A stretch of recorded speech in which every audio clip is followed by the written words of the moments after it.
Ang ganda oh. Very relaxing. Yan oh.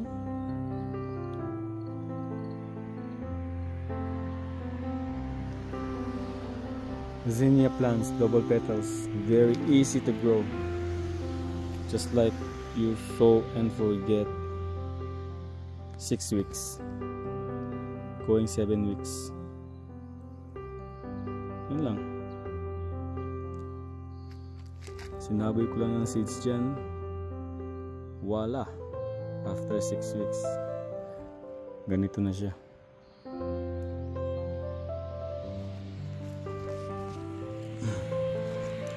Pangit tignan ngayon kasi basa eh. Pero pagka maganda yung init, mataas yung init, maganda tignan yan. Dito sa may bandang dito, late, hindi pa namumulaklak sa likod. Pero doon nayabong na. Ang ganda.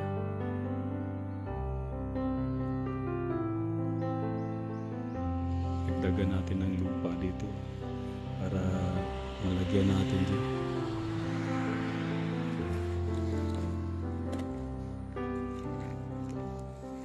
Diba? Ayun. May insekto. May red, orange, yellow, white, violet,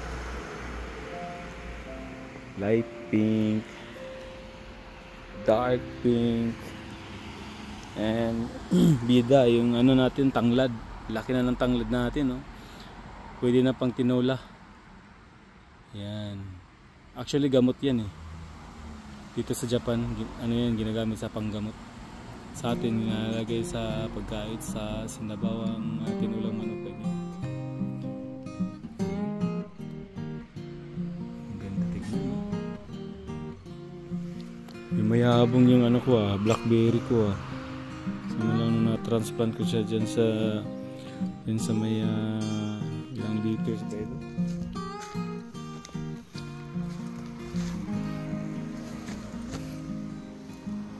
Ito din, kakatransplant ko lang kaya pangit pa siya. Pero may gumanda ng isang cane na nag-shoot, maganda, mataba. Ito talaga sobrang taba oh. Ano lang yan? Chicken manure. Chicken manure lang. Sa mga prutas ko, ganyan, kagaya nito, fig. Yabong na ng fig ko, daming bunga. Pag mga prutas nalagay ko is ano lang, chicken manure, cow dung. Kasi kinakain natin eh, as much as possible. Ano siya, dapat organic lang. Kahit nga yan eh, yan. Chicken manure lang nilagay ko dyan, sinabuhay ko ng chicken manure yun. Lalo na yung mga strawberry, ayaw ko gumamit ng mga synthetic fertilizers. Kinakain natin yan eh. Ayan oh, ang ganda ng variety talaga na ito. Hindi tumitigil sa ayan oh, Del Monte Michauma. Hindi tumitigil sa kakabulaklak. Ever-bearing kasi yun guys. Yung nakaraan, nabanas ako. Pinutol ko siya para mag-branch siya, dumami yung branch niya. Tapos yung mga pinutol ko, siya naman yung tinanim ko. Ito, paputulin ko rin to para magsanga-sanga. So, meron akong stock na water dito. Ito yung panggilig ko. Yung tower na yan, kailangan ng gupit yan. Pag nagupit ko na, ilalagay ko dito para may bida naman dito sa lugar nila. Yun oh, ang ganda talaga tignan mo. Nakakawala ng wala ng stress. Ito makapal yung dyan, damo. Inisprayhan ko ng herbicide. Ayan, namamatay-matay na yung mga unwanted weeds.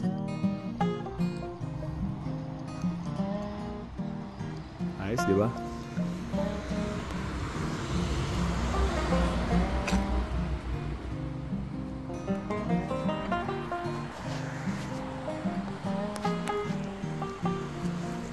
Ayan, may mga itatanim na naman tayong mga runners. Pero hindi ko alam kung anong variety yan kasi walang label. Ito. Maganda to eh. Calinberry. Runner siya. Tanim natin. Ito, Japanese white. Namunga pa rin yung Japanese white oh.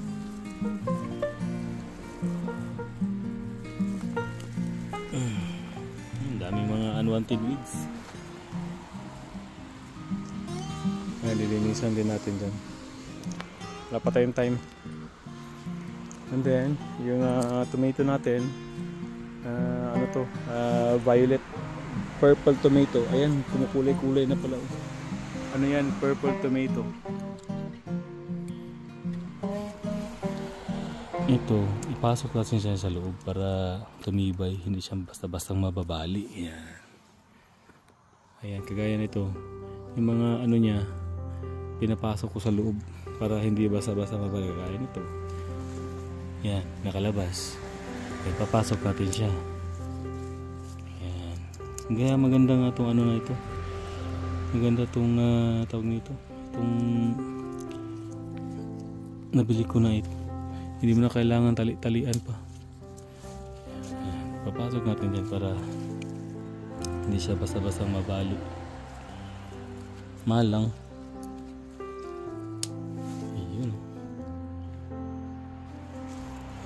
Natanggal pala.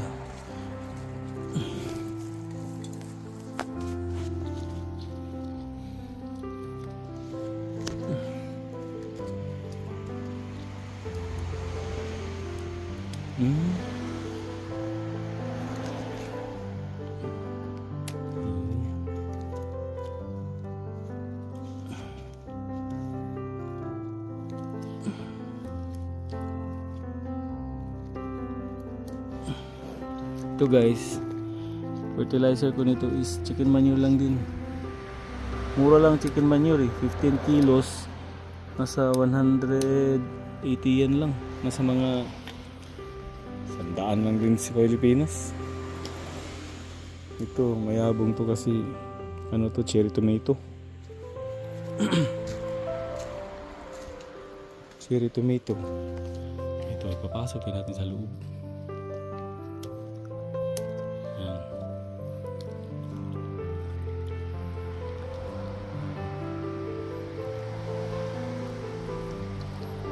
Ganda diba? Ano lang, chicken manure lang. Ang dami na ipoproduce na ano. Wala pa nga itong foliar. Wala akong time mag foliar dito. Paano kaya ito? Kaya na lang ganyan. Daming ano nito, cherry tomato. Daming bulaklak. Daming mga ano. Daming mga unwanted weeds. Ganda tignan mo, may bulaklak. Ganda yan, purple tomato. Ang ganda din pala siya, prolific din sa mga bunga. Kuha na natin ang seeds dyan para next year.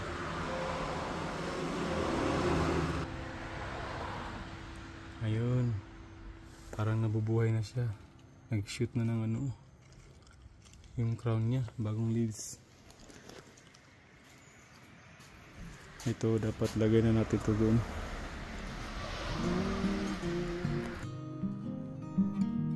Tulaka. Ito tinapi ko muna dito ng paglagyan sa kaibigan ko yan.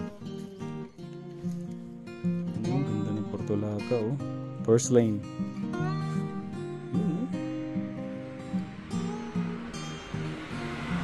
Dapat ito, ang plano ko nito, itatanim ko siya dyan. Diyan. Kaso tinamad ako, nilagay ko na lang sa paso.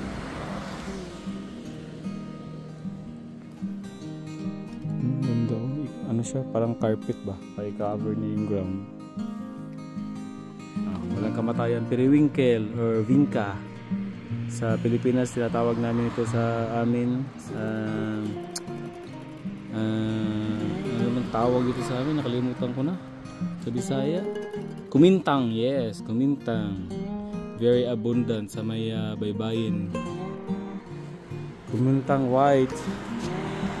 Ito is petunia. Pangit tignan ngayon kasi kakaulan kagabi. Ayan, kumintang red, kumintang pink. Ito, malago oh. Kuha na natin ng madaming seeds to. Kumintang orange, kumintang batik-batik na red, pink na naman. Parehas lang pala itong dalawa. Red. Ito is tawag nga ito. Tawag niyan is marigold. Pinagkakat ko nung nakaraan namin branch. Grabe oh. Yan na lang natin yan para pabulaklakin na natin yan. Ito yung Del Monte natin, namumunga na naman. Ang ganda talaga tignan pag tag-ulan yung mga halaman natin, matataba eh. Pag next month na, ano ba ngayon? Pag August, peak na ng summer dito, taghirap na naman ng mga halaman dito kasi mainit eh. Maabot din kami dito ng 43, 44 degrees Celsius. Ganda talaga tignan pag tag-ulan, oh. Tataba. Ito naman. Meron ako ano dito, cosmos. Yan, cosmos yan. Hindi pa naman mulaklak. Malapit na. May buds na. Yan. Cosmos yan. And then, this one is zinnia. Zinnia cosmos. Ito yung pininon ko nung nakaraan. Pininon ko ito nung nakaraan. Yan. Pupuron din natin yan. Pag na-ipron natin yan, dadaming branches na. Ito din, pupuron din natin ito.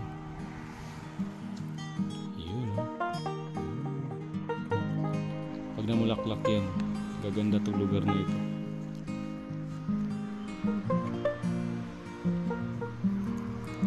Kuha tayo ng blackberry kung may natira pa kasi paborito itong mga anak ko eh. Pinagkukuha nila nakaraan. Ayun, ubos na. Ayun, may isa pa. Ito blackberry. Ayun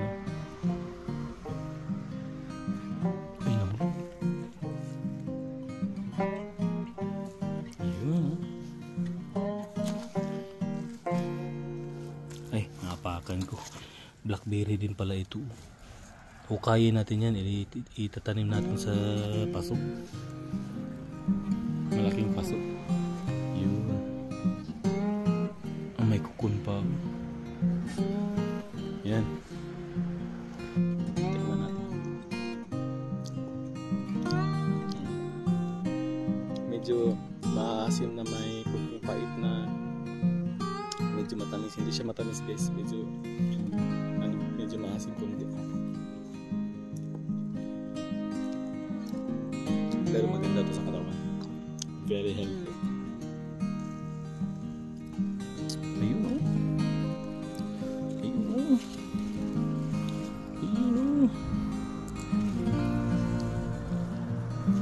Very good talaga itong variety na ito.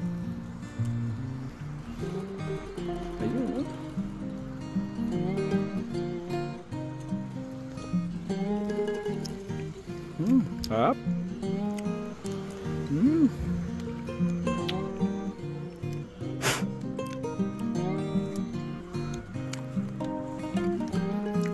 Itong gunting ko na ito, tagal kong hinahanap, andito lang pala sa likod.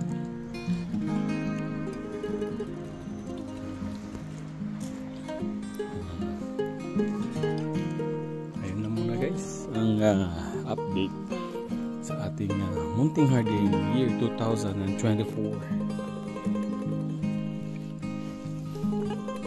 Cut natin dito. Back.